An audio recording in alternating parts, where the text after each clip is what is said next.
अस्सलामुअलैकुम dear students. तो आज के लेक्चर में हम फ्लेम टेस्ट को समझेंगे। तो देखिए, फ्लेम टेस्ट हम उस टेस्ट को कहते हैं, यानी it is an analytical procedure और it is a test which is used for identification of a certain element. Flame test वो टेस्ट है जिसके ज़रिए से आप लोग सर्टन एलिमेंट को क्या कर सकते हैं, आइडेंटिफाई कर सकते हैं। अच्छा, अगर आप फ्लेम टेस्ट की क्रेटेस्टिक को देखते हैं तो फर्स्ट ऑफ ऑल आप लोग के पास ये क्रेटेस्टिक आ जाती है कि flame test is a qualitative test. ये आप लोग के पास क्या होता है, क्वालिटेटिव टेस्ट होता है। अगर एनालिटिकल में आप लोग देखें तो हम टू टाइप के एनालिसिस पढ़ते हैं। एक को आप लोग क्या कहते हैं, क्वांटिटेटिव एनालिसिस, और एक को आप लोग कहते हैं क्वालिटेटिव एनालिसिस। क्वालिटेटिव एनालिसिस का मतलब क्या होता है कि व्हाट इज प्रेजेंट इनसाइड, अंदर क्या मौजूद है। एक सोल्यूशन है, एक कंपाउंड है, उसके अंदर कौन से एलिमेंट या कौन सा फंक्शनल ग्रुप मौजूद है, इसको आप लोग क्या कहते हैं, क्वालिटेटिव एनालिसिस। और क्वांटिटेटिव एनालिसिस का मतलब होता है कि हाउ मच इज प्रेजेंट, यानी क्वांटिटी को रिप्रेजेंट करता है, अमाउंट को जो है वो रिप्रेजेंट करता है।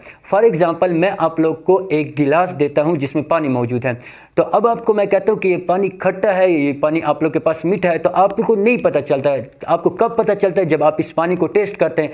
तो अगर पानी आप लोग के पास खट्टा हुआ तो इस वक्त आप लोग कहेंगे कि इसमें या तो नींबू मौजूद है या आप लोग के पास साल्ट्स वगैरह मौजूद है। और अगर पानी मीठा हुआ तो आप लोग क्या कहेंगे कि इसमें चीनी मौजूद है। तो ये आपको कब पता चल रहा है, जब आप इस पानी को टेस्ट कर रहे हैं। तो this type of test is called qualitative analysis.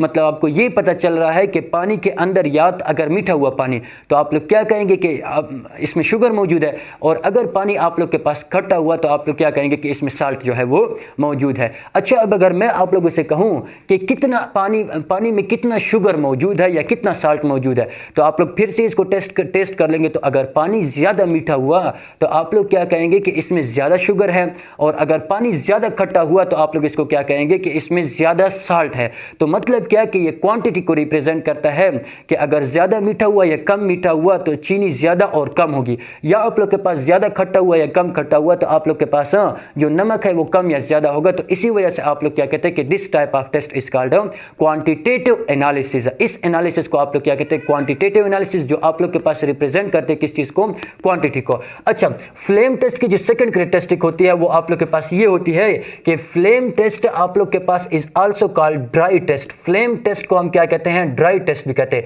क्यों? क्योंकि यहां पे हम कोई भी सॉल्यूशन जो है वो यूज नहीं करते हैं। अच्छा, दूसरी बात ये कि अगर आप फ्लेम को देखें तो फ्लेम दो चीजों से मिलकर बनता है। एक को आप लोग क्या कहते हैं, फ्यूल कहते हैं, और दूसरे को आप लोग क्या कहते हैं, ऑक्सीडेंट कहते हैं। तो अब देखिए, फ्यूल हम किसको कहते हैं, फ्यूल सारी वो सब्सटेंसेस होती है, यानी ऑल दो सब्सटेंसेस, all those substances, सारी वो substances which on burning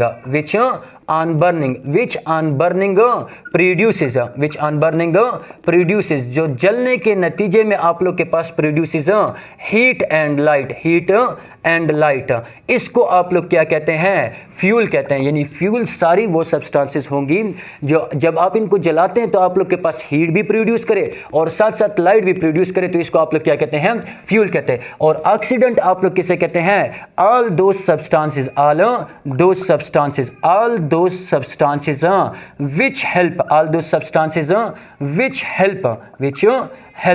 सारी वो सब्सटेंसेस जो मदद करते हैं, विच हेल्प इन बर्निंग, किस चीज में मदद करती है, जलने में मदद करती है, इनको आप लोग क्या कहते हैं, ऑक्सीडेंट कहते हैं। फॉर एग्जांपल, आप लकड़ियों को जला रहे हैं तो लकड़ियां आप लोग के पास जब जलती है तो हीट भी प्रोड्यूस करती है और साथ साथ लाइट भी प्रोड्यूस करती है। तो लकड़ियां, वुड आप लोग की क्या है, फ्यूल है। और अगर एयर को आप लोग देखें तो एयर जलने में मदद क्या करती है, जलने में मदद करती है, तो इसको आप लोग क्या कहते हैं, ऑक्सीडेंट कहते हैं। तो फ्यूल और ऑक्सीडेंट की कॉम्बिनेशन से आप लोग के पास क्या आता है, फ्लेम आता है। अच्छा, जब ये टॉपिक मैं अपनी कोचिंग क्लासेस में पढ़ा रहा था तो वहां पे एक स्टूडेंट ने मुझसे क्वेश्चन किया कि सर हर एक एलिमेंट फ्लेम टेस्ट को शो करेगा। तो मैंने उन्हें कहा कि नहीं, हर एक एलिमेंट जो है वो फ्लेम टेस्ट को शो नहीं करता। तो अगर आप लोगों से कोई पूछे कि is every element show flame test या why every element do not show flame test, तो हर एक एलिमेंट फ्लेम टेस्ट शो नहीं करता, सिर्फ और सिर्फ वो एलिमेंट फ्लेम टेस्ट को शो करेंगे जिनमें इलेक्ट्रॉन की एक्साइटेशन और डी एक्साइटेशन आसान हो,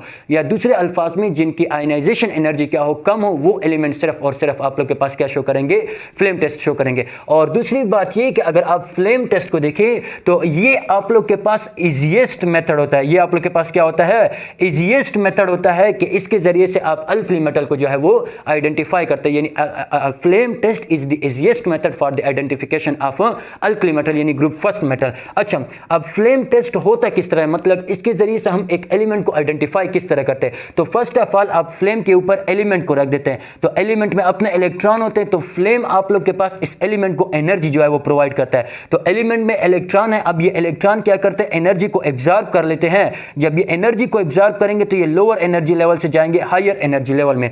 अब इसी हायर एनर्जी लेवल में हम क्या कहते हैं कि इलेक्ट्रॉन अनस्टेबल होता है, तो ये इसी एनर्जी को जो इसने एब्जॉर्ब की है ये एमिट करेगा और फिर से आ जाएगा लोअर एनर्जी लेवल में। अब ये जो एनर्जी एमिट हो रही है ये आप लोग के पास किस रीजन में होगी, ये जो एमिटेड एनर्जी है या ये जो एमिटेड लाइट है ये आप लोग के पास क्या होगा, विजिबल रीजन में होगा। ये किस चीज में होगा, विजिबल रीजन में होगा। तो मतलब आप लोग को इस लाइट का कलर नजर आ रहा होगा और इस कलर से आप लोग क्या कर सकते हैं, इस एलिमेंट को जो है वो आइडेंटिफाई कर सकते हैं। अच्छा, ये तो थ्योरी थे। अगर आप लोगों ने इसको प्रैक्टिकल परफॉर्म करना, यानी प्रैक्टिकली हम फ्लेम टेस्ट को जो है वो किस तरह से परफॉर्म करेंगे, तो इसके लिए जो आप लोग के पास स्टेप नंबर फर्स्ट होता है वो आप लोग क्या करेंगे, स्टेप फर्स्ट कि आप लोग ले लेंगे टेक प्लाटिनियम और, या आप इसकी जगह क्या ले सकते हैं, निकल और क्रोमियम, जिसको आप ना नेक्रोम कहते हैं, वायर। तो आप लोग first of all platinum wire ले लेंगे या निकल या क्रोमियम वायर, जिसको आप लोग नेक्रोम कहते हैं, वो वायर ले लेंगे।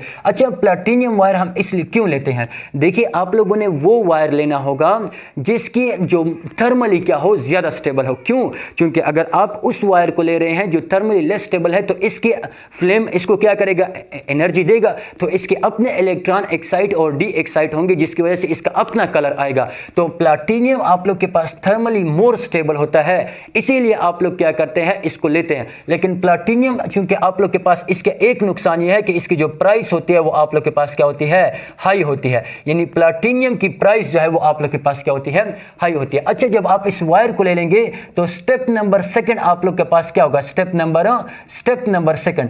नंबर सेकंड आप लोग के पास होगा कि आप लोग इस वायर को डिप्ट कर दे, डिप्ट इन एसिडिक सॉल्यूशन। इस वायर को आप लोग डिप्ट कर देंगे किस चीज में, डिप्ट कर देंगे किस चीज में, एसिडिक सॉल्यूशन में, डिप्ट इन एसिडिक सॉल्यूशन, यानी HCl का अगर आप लोग के पास HCl मौजूद है तो इस HCl में आप लोग क्या कर देंगे, इस वायर को डिप्ट कर देंगे। क्यों, क्योंकि इस वायर के साथ अगर कुछ इंप्योरिटीज है या साल्ट्स वगैरह या डर्ट वगैरह है तो वो आप लोग के पास यहां से रिमूव हो जाएंगी। जब आप इस वायर को HCl में डिप्ट कर लेंगे तो आप बंसन फ्लेम पे इसको क्या कर देंगे, रख देंगे। जब बंसन फ्लेम पे रख देंगे तो आप इस प्रोसेस को रिपीट करते जाएंगे अंटिल कि आप लोग के पास कोई भी कलर इस वायर का ना आए, फ्लेम का कोई भी कलर ना आए। तो इसके बाद आप लोग क्या कर लेंगे, फिर से इस वायर को आप लोग एसिडिक सॉल्यूशन में ले लेंगे और इसमें आप लोग इसको मॉइस्ट कर देंगे, गीला कर देंगे। उसके बाद आप लोग के पास सॉलिड फॉर्म में मेटल होंगे, तो उस मेटल पे आप इसको इस तरह रख देंगे तो वो इसकी सरफेस के साथ क्या हो जाएगी, अटैच हो जाएगी।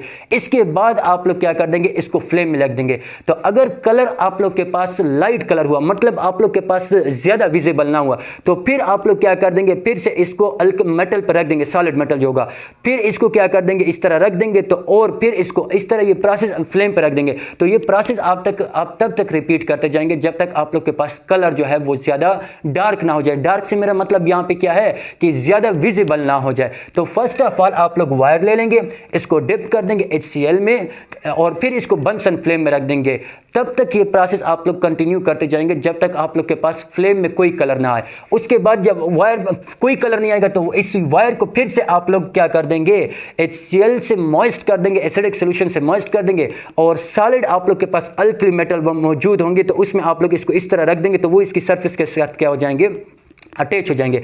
फिर से आप इसको फ्लेम में रख देंगे। तो अगर आप लोग के पास कलर विजिबल ज़्यादा ना हुआ यानी लाइट कलर आया तो आप लोग क्या कर देंगे, फिर से इसको मेटल पे रख देंगे ताकि ज़्यादा मेटल आ जाए और ये प्रोसेस आप तब तक कंटिन्यू करते जाएंगे जब तक आप लोग के पास कलर जो है वो ज़्यादा डार्क ना आ जाए, मतलब ज़्यादा विजिबल ना हो जाए। तो इस तरह से हर एक एलिमेंट को जो है वो आइडेंटिफाई करेंगे। देखिए एक क्वेश्चन यहाँ पे ये अराइज होता है कि अल्कली मेटल यानी फॉर एग्जांपल आप लोग के पास है लिथियम, तो लिथियम का अगर आप लोग फ्लेम देखते हैं तो वो आप लोग के पास रेड कलर शो करता है। लिथियम के बाद नीचे क्या आता है सोडियम, सोडियम आप लोग के पास कौन सा कलर शो करता है, येलो कलर शो करता है। इसी तरह आप लोग के पास लिथियम, सोडियम के बाद पोटाशियम के बाद रुबिडियम के बाद सीजियम के बाद फ्रांशियम, लेकिन उसको हम डिस्कस नहीं करते क्योंकि ऑलरेडी मैंने जब आपको ग्रुप फर्स्ट एलिमेंट पढ़ाए थे तो उसमें मैंने फ्रांशियम की रीजन मैंने दी थी आप लोगों को कि उसको हम क्यों नहीं पढ़ते। अच्छा, तो अगर आप लोग इसको देखते हैं पोटाशियम को, तो पोटाशियम का कलर आप लोग के पास क्या होता है, लिलिक कलर होता है। रुबिडियम का आप लोग के पास क्या होता है, रेड होता है, और ये भी आप लोग के पास क्या होता है, रेड। लेकिन ये आप लोग के पास रेड ब्लू होता है, ये आप लोग के पास क्या होता है, रेड ब्लू, और ये आप लोग के पास क्या होता है, रेड वायलेट होता है। ये आप लोग के पास क्या होता है, रेड वायलेट कलर का होता है। अच्छा, तो हर एक एलिमेंट को अगर आप लोग देखेंगे इनका कलर एक दूसरे से क्या होता है, डिफरेंट होता है। तो एक क्वेश्चन तो ये अराइज होता है कि सर हर एक एलिमेंट का कलर एक दूसरे से डिफरेंट क्यों है? क्यों? क्योंकि ये जो कलर इम्पार्ट है ये डिपेंड करता है interaction of outermost electron या interaction of electron with nucleus. अगर न्यूक्लियस के साथ इंटरेक्शन ज्यादा है तो इसका कलर एक जैसा होगा, और अगर दूसरा एलिमेंट है उसकी इंटरेक्शन न्यूक्लियस के साथ कम है तो आप लोग को उसका कलर क्या होगा, दूसरी तरह होगा। तो अगर आप लोग देखें तो टॉप टू बॉटम जब हम आते हैं तो साइज इंक्रीज होता जाता है, जिसकी वजह से न्यूक्लियस और आउटर मोस्ट इलेक्ट्रॉन में जो इंटरेक्शन होता है वो कम होता जाता है, जिसकी वजह से इनका कलर जो है वो आप लोग के पास डिफरेंट होगा। अच्छा, अब यहां से इंपॉर्टेंट एमसीक्यूज आते हैं। अगर आप लोगों से पूछा जाए कि किस कलर की वेवलेंथ ज्यादा होगी, यानी कौन सा एलिमेंट ज्यादा वेवलेंथ शो करेगा, ज्यादा वेवलेंथ वाला कलर शो करेगा, और कौन सा एलिमेंट कम वेवलेंथ वाला कलर क्या करेगा, शो करेगा। तो फर्स्ट ऑफ ऑल अगर हम एनर्जी का ऑर्डर लिखते हैं तो सबसे ज्यादा एनर्जी जो एमिटेड, जो कलर आप लोग को देगा वो आप लोग के पास क्या होगी, सीजियम की होगी। सीजियम के बाद आप लोग के पास बारी आ जाती है रुबिडियम की, रुबिडियम के बाद पोटाशियम की बारी आ जाती है, पोटाशियम के बाद सोडियम की, और सोडियम के बाद आप लोग के पास लिथियम की बारी आ जाती है। इसी तरह देखिए अगर आप लोग फ्रीक्वेंसी का ऑर्डर लिखते हैं तो फ्रीक्वेंसी का भी यही ऑर्डर होगा, सेम ऑर्डर। क्यों? क्योंकि फर्स्ट ईयर में आप लोग ये ऑलरेडी पढ़ चुके हैं कि एनर्जी और फ्रीक्वेंसी में जो रिलेशन होता है वो क्या होता है, डायरेक्टली होता है, E is equal to h c nu bar, या E is directly proportional to nu. और अगर आप लोग वेवलेंथ का ऑर्डर लिखते हैं तो वेवलेंथ का ऑर्डर अब उल्टा हो जाएगा, यानी सबसे ज्यादा वेवलेंथ लिथियम की होगी, उसके बाद सोडियम की होगी, उसके बाद पोटाशियम की होगी, उसके बाद रुबिडियम की होगी, और उसके बाद आप लोग के पास सीजियम की होगी। तो देखिए यहाँ पे एक बड़ा इंटरेस्टिंग क्वेश्चन अराइज होता है कि सर लिथियम का साइज तो सबसे ज्यादा स्मॉल है, तो जब लिथियम का साइज सबसे ज्यादा स्मॉल है तो न्यूक्लियस और आउटर मोस्ट इलेक्ट्रॉन या इलेक्ट्रॉन के दरमियान इंटरेक्शन ज्यादा होगा, जिसकी वजह से इसको एक्साइट करना क्या होगा, मुश्किल होगा। तो चाहिए तो ये कि ये ज्यादा वेवलेंथ वाले कलर को कम वेवलेंथ वाले कलर को एब्जॉर्ब करे, या ज्यादा फ्रीक्वेंसी वाले कलर को एब्जॉर्ब करे और इमिट भी ज्यादा वाले को करे। तो ये तो रेड नहीं होना चाहिए था, क्योंकि हम तो पढ़ते हैं कि सबसे ज्यादा वेवलेंथ आप लोग के पास रेड की होती है। तो देखिए लिथियम के आउटर मोस्ट इलेक्ट्रॉन और न्यूक्लियस के दरमियान जो फोर्स है वो बहुत ज्यादा है, इंटरेक्शन बहुत ज्यादा, आयनाइजेशन एनर्जी बहुत ज्यादा है। तो फ्लेम का तो टेंपरेचर सबके लिए कांस्टेंट होगा। तो आप मुझे खुद बता दें कि किसका इलेक्ट्रॉन ज्यादा एक्सटेंट तक एक्साइट होगा। सीजियम का इलेक्ट्रॉन ज्यादा एक्सटेंट तक एक्साइट होगा। क्यों? क्योंकि इसका आप लोग के पास आयनाइजेशन एनर्जी ज्यादा है और इसकी आयनाइजेशन एनर्जी क्या है आप लोग के पास कम। तो ये ज्यादा एनर्जी लेवल तक ऊपर जाएगा। जब ये ज्यादा एनर्जी लेवल तक जाएगा तो आप लोग के पास जो एमिट लाइट करेगा वो भी ज्यादा फ्रीक्वेंसी की होगी या ज्यादा एनर्जी की होगी। इसकी क्यों कम होती है, यानी इसकी वेवलेंथ क्यों ज्यादा है और फ्रीक्वेंसी क्यों कम होती है, एनर्जी क्यों कम होती है? क्यों? क्योंकि इसकी आयनाइजेशन एनर्जी कम है, जब ज्यादा है। जब आयनाइजेशन एनर्जी ज्यादा है तो इसके इलेक्ट्रॉन को एक्साइट, ये इतने एक्सटेंट तक एक्साइट नहीं होते जितने एक्सटेंट तक ये एक्साइट होते हैं। तो इसी वजह से ये कम एक्साइट होगा। जब इमिट भी करेगा तो कम एनर्जी वाले रेडिएशन को क्या करेगा, या लाइट को जो है वो इमिट करेगा। तो इस तरीके से आप हर एक एलिमेंट को जो है वो क्या कर सकते हैं, आइडेंटिफाई कर सकते हैं। तो उम्मीद है कि आप लोग को समझ आई हुई होगी। मुझे इजाजत दीजिए, अल्लाह हाफिज़।